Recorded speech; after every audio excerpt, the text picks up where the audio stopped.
హిందూ బంధువులారా అందరికీ Jai Shri Ram. Welcome to our facts of India. నా పేరు రాజు కనిగిరి. మనకు వాళ్ళకు తేడా ఏందో మీరు చూస్తారా? మనం ఏ పండుగ చేసుకున్నా కూడా లారీలను ఆపి లారీలు ఎక్కడం, బస్సులను ఆపి బస్సులను ఎక్కడం, లేకపోతే రోడ్ మధ్యలో బైకులు పెట్టడం, బైకులు పెట్టి మొత్తం రౌండ్గా ఏదో ఇక ఎట్లుంటారంటే, ఇప్పుడు నిన్న ఎట్లా కథ అయిందంటే 5 సంవత్సరాలు పెళ్ళి అయిన 5 సంవత్సరాల తర్వాత పెళ్ళానికి కడుపు రాపుకున్నా కూడా మామిడికాయలు తీసుకొని తిన్నదంట. అది మామిడికాయలు తెప్పించుకొని తింటే మొగుడు చాలా ఖుషి అయిందట. అట్లుంది ఇలా కథ. వీళ్ళకి చెప్పుకునేకి ఏం లేదు స్లోగన్స్. మనమంటే మన రాముని పేరు మీద జై శ్రీరామ్ అంటాం, కృష్ణుని పేరు మీద జై శ్రీ హరే కృష్ణ హరే రామ అంటాం, లేకపోతే శివాజీ మహారాజ్ జయంతి ఉంటే జై శివాజీ అంటాం, దసరా ఉంటే జై భవాని అంటాం. వీళ్ళకి అట్లా ఏమైనా ఉందా? ఏమీ లేదు. అందుకని చెప్పి చిచోర పనులు చేస్తారు. ఈ పండుగ ఎందుకు చేస్తారు? వీళ్ళు హిందువుల ఇండ్లను టార్గెట్ చేసారు. హిందువులు ఎవరన్నా రోడ్ మీద కనిపిస్తే వాళ్ళని టార్గెట్ చేసారు. చార్మినార్ కాడనేమో ఏమో పెట్టేసి ఒక జనరేటర్ బండిని కాల్చేసారు. అంటే ఇదేనా మీ పండుగలు? ఇంతేనా? చిల్లర లెక్కలు పోవా మీవి? ఇంకెప్పుడు మారుతారు అయ్యా మీరు? మా పండుగలకు మీ పండుగలకు ఏం తేడా ఉందో చూడండి జరా. మేము గణేష్ నిమజ్జనం చేసినాం. 1000 గణేషులు తీసుకుపోయి నిమజ్జనం చేసినాం కదా. ఏ ట్రాఫిక్ కన్నా, ఏ బస్ కన్నా ఆపి, లేకపోతే లారీలకు ఆపి, ఆటోలకు ఆపి, ట్రాఫిక్ని ఆపి ఎవరినైనా ఇబ్బంది పెట్టినామా? మనోళ్ళు ఇంతమంది, ఇంత 1000 సంఖ్యలో లక్షల మంది పోయారు కదా. ఇంత లక్షల మందిలా ఏమైనా చేయొచ్చు భయ్. చేయాలనుకుంటే ఏమని చేయొచ్చు, కానీ ఎందుకు చేయలేము? మా పని మేము చేసుకుంటూ పోయినాం. మా గణేశుని నిమజ్జనంలో మేము డీజేలు పెట్టుకున్నామా, పాటలు పాడుకుంటూ పోయినామా, భజన చేసుకుంటూ పోయినామా, ఏదో ఒకటి చేసుకుంటూ పోయినాం. నినాదాలు ఇచ్చుకుంటూ పోయినాం. ఏం నినాదాలు అంటే గణేష్ మహారాజ్కి జై, గణపతి బొప్ప అనుకుంటూ పోయినాం తప్ప వీళ్ళలాగా లారీలు ఆపి లారీల మీద ఎక్కి జెండాలు తిప్పడం, లేకపోతే బస్సులు ఆపి బస్సుల మీద ఎక్కడం, ఆ బస్సుని డ్రైవర్ని బెదిరించడం, ధమ్కీలు ఇవ్వడం, లేకపోతే ఇంకా హిందువుల ఏరియాలో వచ్చి ఆ బండ్లకు అన్ని సైలెన్సర్లు వీక్కొని హిందువుల ఏరియాలో వచ్చి కావాలని సౌండ్ చేయలేదు, డుర్రుమని. ఎందుకు రా భయ్, అవసరమా? సార్ ఈ పోలీసులు కొద్దిగా వీళ్ళని మళ్ళీ అరెస్ట్ చేస్తారా లేకపోతే చెయ్యారా ఏందో చూడండి ఒకసారి. ఎందుకంటే లేకపోతే వీళ్ళకి భయపడి మీరు కూడా వదిలేస్తారో తెలియదు. ఎందుకంటే వీళ్ళు ఏం చేసినా కూడా వాళ్ళ ఎమ్మెల్యేలకు ఎంపీలకు ఫోన్లు చేసుకుంటారు. వీళ్ళు భయ్యా మే ఐసా కరా అనగానే ఠీక్ హై బేటా మే దేఖ్ లేతాం చోటు దేతాం అంటాడు. ఇక వచ్చి ఇక్కడ పోలీసులకు ధమ్కీలు ఇస్తారు వాళ్ళ ఎమ్మెల్యేలు ఎంపీలు కూడా. కైసా ఆయా రైతు మేరే ఏరియా మే హమారే బచ్చం కో కైకో హాత్ లగారా, అది హమారే బచ్చం కో కైకో అరెస్ట్ కర్రా అని చెప్పేసి అనగానే ఈ పోలీసు వాళ్ళు కూడా ఒకసారి 2 సార్లు వాదిస్తారు వాళ్ళ దగ్గర. ఇంకా వీళ్ళకి వాళ్ళ దగ్గర వాదించడం రాదు కాబట్టి వీళ్ళు వదిలేస్తారు. పోన్రా బాబు మనకెందుకు పీడ, మనమేం లోకల్ వాళ్ళం కాదు, ఏం కాదు, ఎందుకులే అని చెప్పేసి వదిలేస్తారు. ఇక అదే ఇక్కడ ఉన్న లోకల్ పోలీసు వాళ్ళు మన పిఎస్లో ఉన్న వాళ్ళు అయితేనేమో వాళ్ళ పొంగి బజాయిచ్చేస్తారు. అంటే పోలీసులో కూడా ఇంత కూడా ఇది లేరు. కొంతమంది భయపడేటోళ్ళు ఉన్నారు. వాళ్ళ ఎమ్మెల్యేలకు ఎంపీలకు భయపడే వాళ్ళ పిల్లలు ఏం చేసినా కూడా, ఇప్పుడు రాత్రి గంజాయి అమ్మినా కూడా, ఏం చేసినా కూడా వదిలేసేటోళ్ళు ఉన్నారనమాట. అయితే ఇట్లే వదిలేసుకుంటా పోతే ఈ పందులు ఎక్కువ చేస్తాయి కదా. ఈ పందులకు మాకు ఏం తేడా ఉందో సార్ చూడాలి సార్. మీరు కూడా పోలీసు వాళ్ళకి దండం పెట్టి మరి చెప్తున్నా, ఇటువంటి వాళ్ళకి ఇవ్వకండి, అరెస్ట్ చేయండి. వీళ్ళని ఏదో ఒక శిక్ష పెట్టాలి వీళ్ళకు, లేకపోతే మాత్రం ఇది ఇంకా ఎక్కువైపోతుంది సార్. నిన్న ఏం చేసారు, వాళ్ళ పండుగ ఉందని 2 రోజుల నుంచి ఆడ నారాయణపేటలో అట్లే అయింది. ఏమైంది? హిందువుల మీద ఎగబడ్డారు పోయి. మీ పండుగ మీరు చేసుకోర్రా అంటే హిందువులు ఏం చేసిర్రా మీకు? కొండగొర్రె నా కొడుకులారా. మళ్ళీ ఈడ చార్మినార్ కాడ అట్లే చేసారు, గోషమాల్లో అట్లే చేసారు. హిందువుల ఇండ్లు టార్గెట్ పెట్టుకొని ఆ రాకెట్లు బాణాలు ఇండ్లలోకి ఇడిచారు, ఇండ్ల మీద రాళ్ళు ఇగ్గిరు. ఇవన్నీ అయినాయి సార్ ఇవి. కాబట్టి పోలీసు వాళ్ళకి ఏంటంటే నేను దయచేసి రిక్వెస్ట్ చేస్తున్నా, ఇటువంటి వాళ్ళని శిక్షించండి. లేకపోతే మన తెలంగాణ కూడా ఏ బీహారో ఏ అదో ఇదో అయిపోతుంది, మళ్ళీ రాజస్థాన్ లాకనో లేకపోతే కర్ణాటకనో అట్లా అయిపోతుంది. అక్కడ అట్లే అయింది సార్, పోలీసు వాళ్ళనే కొడుతున్నారు సార్. ఇక్కడ కూడా అవుతుంది సార్. ఎందుకైతే లేదు? ఓల్డ్ సిటీకి పోతే పోలీసు వాళ్ళు కూడా దెబ్బలు తింటారు. ఇక్కడ కరెంటు బిల్లోడు పోవద్దు, ఇంటి ట్యాక్స్ వాడు పోవద్దు, నల్ల బిల్లోడు పోవద్దు ఆడికి, మళ్ళీ పోలీసు వాళ్ళు కూడా పోవద్దు అనమాట. పోతే పోయినట్ల తంతుంటారు వాళ్ళు. అయితే అదే మన హిందువుల ఇండ్ల కాడికి వస్తే మీకు ఎంత గౌరవంగా, ఎంత మర్యాదగా మాట్లాడతాం సార్.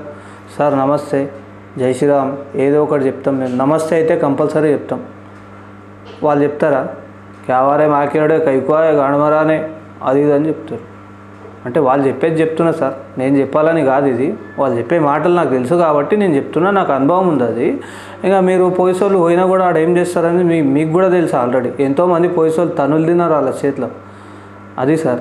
అందుకని నేనేమంటున్నా అంటే ఇలా కఠినంగా అంటే కఠినంగా శిక్షించాలి వీళ్ళకు గాన శిక్షించకపోతే మీరు మీ పిఎస్లో ఉండడం కూడా కష్టమైపోతుంది సార్.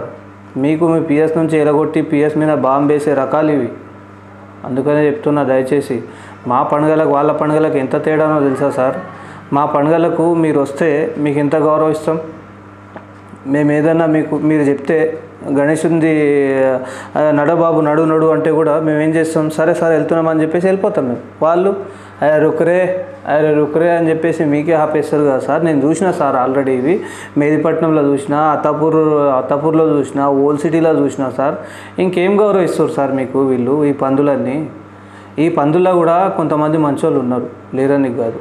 నేను అందరికీ చెప్తలే, ముస్లిం పందులకు, ఈ ముస్లింలో ఉన్న పందులు అందరు అట్లే లేరు. కొంతమంది మంచిగా ఉన్నారు, కొంతమంది ఇటువంటి గలీజ్ నా కొడుకులు ఉన్నారు, జాంబిగాళ్ళు వీళ్ళంతా. ఈ జాంబిగాళ్ళకి ఏమైనా కఠిన శిక్షలు వేస్తారా, లేకపోతే వీళ్ళని ఇట్లే వదిలేస్తారా? పందుల్ని ఊర్లో వదిలేస్తే వీళ్ళు మా మీద వచ్చినాక మా వాళ్ళు కూడా ఊకోరు సార్. అప్పుడు ఇక పెద్ద అయిపోతుంది సార్, రచ్చ అవుతుంది. అందుకని ఇవన్నీ కావద్దంటే ఇప్పటికే మా వాళ్ళు ఆల్రెడీ పీక్స్కి వచ్చేసింది. మా వాళ్ళకు కూడా చూసి అవుతలేదు మా వాళ్ళకు కూడా ఇప్పుడు. ఎందుకంటే ఎదురు తిరిగిరంటే వీళ్ళు బతకలేరు సార్, పెద్ద లొల్లీలు అయిపోతాయి సార్. ఇలా ఇండ్లు జుర్రీ కూడా కొట్టొచ్చు మా వాళ్ళు, చెప్పలేము. మా వాళ్ళు కూడా మెంటల్గా ఉన్నారు, లేదని కాదు. వాళ్ళ దాంట్లోనే కాదు, మా దాంట్లో కూడా, మా హిందువుల దాంట్లో కూడా చాలా మెంటల్గా ఉన్నారు. ఈడ ఉన్న హిందువులు ఒక 1% అని అనుకుంటే వీళ్ళంతా ఖాళీ అయిపోతారు సార్. ఓల్డ్ సిటీ ఏం కనిపించారు వీళ్ళంతా. కాకపోతే ఎందుకంటే పోలీసులు ఉన్నారు, న్యాయం, చట్టం, కోర్టులు ఉన్నాయి, ఇవన్నీ ఉన్నాయి కాబట్టి ఏమైనా అయినప్పుడు మేము ఏం చేస్తాం సార్? వీళ్ళు ఏమైనా వచ్చి మా హిందువుల ఇళ్ళల్లో జొర్రి కానీ, లేకపోతే మా హిందువుల ఏరియాలో వచ్చి కానీ ఇటువంటి తమాషాలు చేసినప్పుడు ఏం చేస్తామంటే, అందుకని మీకు అప్పగిస్తాం సార్. మేము ఏమని అప్పగిస్తామంటే, సార్ వీడొచ్చిండి ఇట్లా చేసింది సార్ అని చెప్పేసి కంప్లైంట్ రాసిస్తాం. అదిగా అరెస్ట్ చేస్తారా, లేకపోతే చేయకముందే చేసినామని చెప్తారా, అది ఏం చేస్తారా, అది మీకు తెలుసు సార్. అందుకని చెప్తున్నా, లేదు ఇంకా మీరు వాళ్ళని మాత్రం అట్లే వదిలేసి ఓన్లీ హిందువులకు ఒకటే శిక్షిస్తాం, హిందువులు ఏడన్నా ఒక్క సీమని చంపినా కూడా పోయి అరెస్ట్ చేస్తాం అంటే, ఈ హిందువులు కూడా ఏం చేస్తారంటే చూసి ఇక చాలా అయిపోయి ఉంటుంది వీళ్ళకు. ఎవరితోనో పని ఉండదు ఇక. లాయర్లు వద్దు మనకు, పోలీసులు వద్దు, నా కోర్టులు వద్దు, నా చట్టాలు వద్దు అని చెప్పేసి చట్టం తన చేతిలో తీసుకునేకి కూడా రెడీగా ఉన్నారు సార్. అందుకని చెప్తున్నా సార్, ఇటువంటివి కానీయకండి సార్. మేము మా పండుగలు చేసినప్పుడు ఎవరికైనా ఇబ్బంది పెడతామా? రోడ్డు మీద ట్రాఫిక్ని ఇబ్బంది పెడతామా? లేకపోతే వచ్చేపోయే బస్సులను, లారీలను ఇబ్బంది పెడతామా సార్? ఇది ఒక్కడు గమనించి వీళ్ళకు మాత్రం ఏ శిక్ష చేయాలనో శిక్షించండి. దీని గురించి మన రాజాభాయ్ కూడా ఏం మాట్లాడిండో వినండి ఒకసారి. मिलादुन नबी की ईद मनाओ ना। हमारे घरों पर, हमारी महिलाओं पर पत्थरबाजी, नपुंसक होते हैं जो महिलाओं पर हमला करते हैं। और मैं हमारे पुलिस कमिश्नर जी से निवेदन करता हूँ, मेरी विधानसभा में जहाँ जहाँ पर हिंदू क्षेत्र है, हिंदू बस्ती है, वहाँ पर 100, 200, 300, 500 बाइक्स लेकर हिंदू बस्तियों में घुस रहे, हिंदुओं के घरों को टारगेट करके पत्थरबाजी कर रहे, महिलाओं पर पत्थर फेंक रहे नपुंसकों का जैसा। कमिश्नर जी, क्या आपकी पुलिस को पता नहीं है कि आज इनकी ईद है और ये लोग ज़्यादा संख्या में बाहर निकलते हैं तो कुछ हिंदू बस्तियों को प्रोटेक्ट करना है? आपकी पुलिस आज फेल हो गई। कमिश्नर जी, निवेदन है, आपकी पुलिस को कहिए कि संभाले, नहीं तो हमें संभालना आता है। हम अगर हमारे कार्यकर्ताओं को बोल देंगे संभाल लो तो वातावरण खराब होगा। इसलिए निवेदन है कमिश्नर जी, तुरंत मेरी गोशामिल विधानसभा में अगर कहीं पर भी एक पत्थर गिरेगा इनके द्वारा तो फिर इसकी जिम्मेवारी पुलिस की रहेगी। मैं निवेदन करता हूं कि आप संभालो। यह मैं निवेदन करता हूं, तुरंत पुलिस के अधिकारियों को आदेश दे कि इस प्रकार की रैलीज निकालकर हिंदुओं पर अगर कोई भी हमला करेगा उनको तुरंत अरेस्ट करे। कुछ लोगों को हमारे ही लोगों ने पकड़ के शहनाजगंज पुलिस स्टेशन में दिया है, मंगलहाट पुलिस स्टेशन में दिया है, उनके ऊपर एफआईआर करे। और जो लोग हमारी हिंदू बस्तियों में घुसे थे, चौराई क्षेत्र में हो या घोड़ी कबर क्षेत्र में हो या नामपल्ली क्षेत्र में हो, वहाँ पर बहुत सारे वीडियोग्राफी भी पुलिस द्वारा की गई है और हमारे लोगों द्वारा भी की गई है। उन वीडियोग्राफी के माध्यम से हमारे ऊपर 100 के केस आप लोगों ने बुक किए थे 2010 में, कईयों कार्यकर्ताओं को जेल में भी डाला था। तो आज चलो, आज आपको मौका मिला है, वीडियो मिला है, गाड़ियों के नंबर मिले हैं, तो अब देखेंगे कि आप इनके ऊपर किस प्रकार से कार्रवाई करते हैं। कमिश्नर जी, मैं आपसे निवेदन करना चाहता हूं कि कानून एक समान होना चाहिए। किसी के दबाव में आकर आप काम नहीं करते, हमें पता है, लेकिन निवेदन है कि जो कोई भी इस तरह की नपुंसक तरह की अगर हरकत करेगा उन पे एक्शन होना चाहिए। చూసిరా హిందూ బంధువులారా, చూడండి మళ్ళీ మన పండుగలకు పోయి వాళ్ళ ఏరియాలో అట్లా చేస్తాం మనం, వాళ్ళ ఇళ్ళల్లో రాలిగ్గడం కానీ వాళ్ళని టార్గెట్ చేయడం కానీ. ఇప్పుడు మన దీపావళి వస్తుంది, దీపావళికి వాళ్ళ ఇళ్ళల్లో జర్రుడు కాదు కదా, రాకెట్లు ఇడిస్తే ఇండ్లే కాలిపోతాయి వాళ్ళవి, కానీ ఇడుస్తామా? ఇడవం కదా మనం. ఎందుకంటే మనకి ఇది ఉంది, మనకు కొద్దిగా బుద్ధి జ్ఞానం ఉంది. మన అమ్మ నాయన కానీ మన భగవద్గీతని కానీ చదివిన వాళ్ళు కానీ మన శిశుమందిర్లో చదివిన వాళ్ళు కానీ కొద్దిగా బుద్ధి జ్ఞానం నుంచి ఉంటారు. మన దాంట్లో కూడా కొంతమంది ఉండరు, మన దాంట్లో కూడా అట్లేం లేదు, సెక్యులర్ నా కొడుకులు ఉన్నారు మన దాంట్లో కూడా. నువ్వు ఎంత మొత్తుకున్నా వినరు. మనం చెప్తూనే ఉంటాం ఏమని, ముస్లింల దగ్గర ఏం కొనొద్దు, ఎటువంటి వస్తువు అయినా కొనొద్దు అంటాం మనం. పోకండి వాళ్ళ దగ్గర, మనది మనం చూసుకోవాలి, మన హిందువులు మనం డెవలప్ చేసుకోవాలి. కావాలంటే మన హిందువులకు చెప్పండి, అరే నాయన నువ్వు ఎక్కువ తక్కువ రేట్లు చెప్పొద్దు రాబోయ్, మనం డెవలప్ కావాలంటే మనం చూసి కొద్దిగా అడ్జస్ట్ చేసుకోవాలి. ఏమైనా కూడా మన హిందువులు కనిపిస్తే మాత్రం మన వాళ్ళందరూ కూడా కొద్దిగా చూసి మాట్లాడుకోవాలి. తిట్టుకున్నా కొట్టుకున్నా ఏం చేసినా కూడా మళ్ళీ ఏకం కావాలి. ఇప్పుడు మన హిందువులుగా ఏకం కాకపోతే ముందల తరాలు కూడా కనిపించవు, అసలు ముందు మనం కనిపించం, మన తరాలు కూడా కనిపించవు.